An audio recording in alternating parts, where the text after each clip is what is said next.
Pertanyaan nomor 6. Bagian otak yang mengatur suhu atau temperatur tubuh adalah A. Talamus, B. Hipotalamus, C. Cerebellum, D. Medulla oblongata, dan E. Pons Farolli. Untuk menjawab pertanyaan ini, kita harus mengetahui dulu bagian-bagian dari otak. Nah, ini adalah bagian dari otak atau struktur otak manusia. Terdapat beberapa bagian, di antara lain adalah cerebrum, itu bagian otak besar, cerebellum, bagian otak kecil, medulla oblongata, bagian sumsum tulang belakang, pons Farolli, itu penghubung atau jembatan antara otak besar dengan otak kecil. Kemudian ada hipotalamus, talamus, lobus frontalis, temporalis, parietalis, diencephalon, lobus occipitalis, dan lain-lain. Oke. Untuk fungsi dari talamus yang option A itu merupakan penyampai atau menyampaikan sensor dan sinyal motorik pada otak. Kemudian yang hipotalamus option B merupakan pengatur atau pengendali suhu tubuh. Jadi jawabannya adalah yang B. Kemudian option C, cerebellum atau otak kecil, merupakan pengatur kerja antar otak dan otot gitu. Kemudian menjaga keseimbangan dan menjaga postur tubuh. Option D, medulla oblongata, berfungsi mengendalikan fungsi sistem tubuh seperti sistem pernapasan, sistem ekskresi, sistem pencernaan, dan lain-lain. Option E, pons Farolli, itu merupakan penghubung atau jembatan antara otak besar dan otak kecil, dan fungsinya menghantarkan impuls otot tubuh bagian kiri dan bagian kanan. Jadi jawabannya adalah yang B. Hipotalamus. Soal nomor 7, zat berikut yang akan menunjukkan reaksi positif terhadap uji Benedict adalah A. Glukosa, B. galaktosa, C. fruktosa, D. maltosa, dan E. laktosa.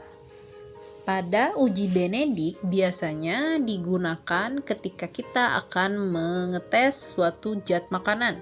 Zat makanan yang mengandung glukosa lah yang dihasilkan oleh uji Benedict atau yang dites oleh uji Benedict.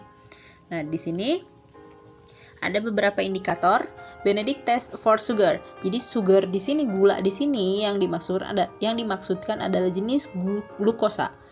Nah, di sini warna yang terakhir adalah warna merah bata, itu menunjukkan angka 4%, di mana glukosa yang terdapat di situ lebih banyak yang sudah dicampur dengan glukosa. Nah, jadi makin merah warnanya, itu makin tinggi tingkat glukosanya. Jadi jawabannya adalah A. Glukosa.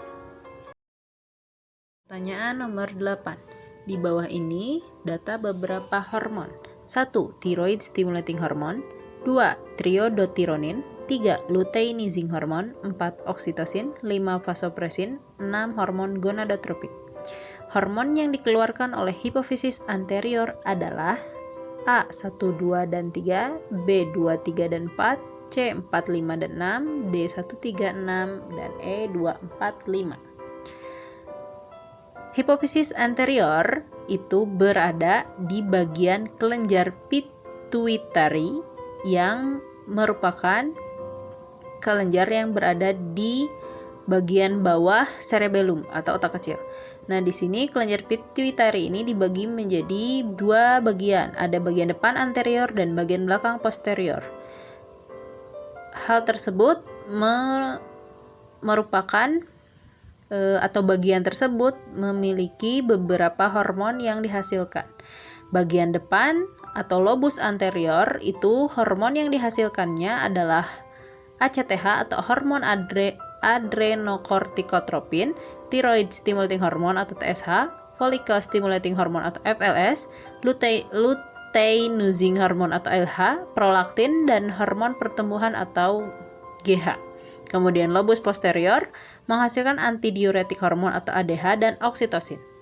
Nah, di mana di sini optionnya yang menunjukkan bahwa hipofisis anterior menghasilkan nomor 1, 2, dan 3, yaitu thyroid stimulating hormone, triodotironin, dan luteinizing hormone. Jadi jawabannya adalah 1, 2, dan 3. Pertanyaan nomor 9. Aliran darah keluar jantung dipertahankan ke dalam aorta sehingga tidak terjadi aliran darah balik oleh katup. A. Seminular pulmonalis, B. Bicuspidalis, C. mitral, D. Seminular aorta, dan E. Tricuspidalis. Dari pertanyaannya, kita harus mengetahui dulu gambaran dari katup yang ada di jantung. Di sini ada beberapa katup yang ada di jantung. Yang bagian kiri itu ada tricuspidalis, bagian kanan ada bicuspidalis atau mitral. Jadi bicuspidalis dan mitral itu sama. Kemudian di bagian bawah, di bagian kiri ada aorta, seminular aorta, dan di bagian kanan ada pulmonary valve atau seminular pulmonary. Nah, fungsinya untuk yang tricuspidalis, fungsinya untuk menahan agar darah dalam ventrikel kanan tidak masuk kembali ke atrium kanan. Kemudian bicuspidalis, kebalikannya, menahan agar darah dalam ventrikel kiri tidak masuk kembali ke atrium kiri. Kemudian seminular pulmonalis, itu mengalirnya darah dari ventrikel kanan ke arteri pulmonalis dan tidak sebaliknya, atau dari jantung ke paru-paru. Kemudian seminular aorta, yaitu mengalirkan darah dari ventrikel kiri ke aorta dan tidak sebaliknya. Jadi dari jantung ke seluruh tubuh. Begitu. Kemudian mitral sama dengan bicuspid. Jadi jawabannya di sini, ketika aliran darah keluar jantung dipertahankan mengalir ke dalam aorta sehingga tidak terjadi aliran darah balik ke katup.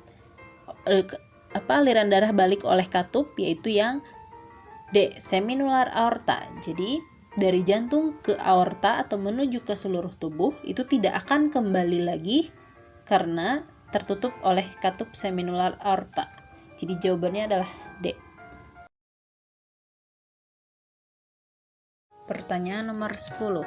Yang tidak berkaitan dengan gambar tersebut adalah A. gametofit, B. berklorofil, C. berpembuluh, D. akarizoid, dan E. mengalami metagenesis. Gambar di samping itu termasuk gambar lumut hati. Nah, ini gambar jelasnya. Lumut hati merupakan jenis atau kelompok Bryophyta yang termasuk kelas Hepaticopsida.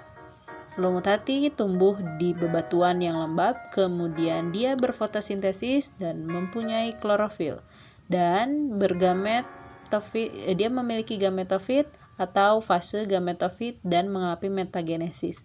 Dan akarnya merupakan akarizoid yang tidak termasuk atau belum termasuk ke akar sejati. Dan lumut hati ini tidak berpembuluh. Jadi jawaban yang tidak tepat atau yang tidak berkaitan dengan gambar lumut hati itu adalah yang berpembuluh. Karena gametofit betul, berklorofil juga betul, akarizoid betul, dan mengalami metagenesis juga betul. Jadi jawabannya adalah C.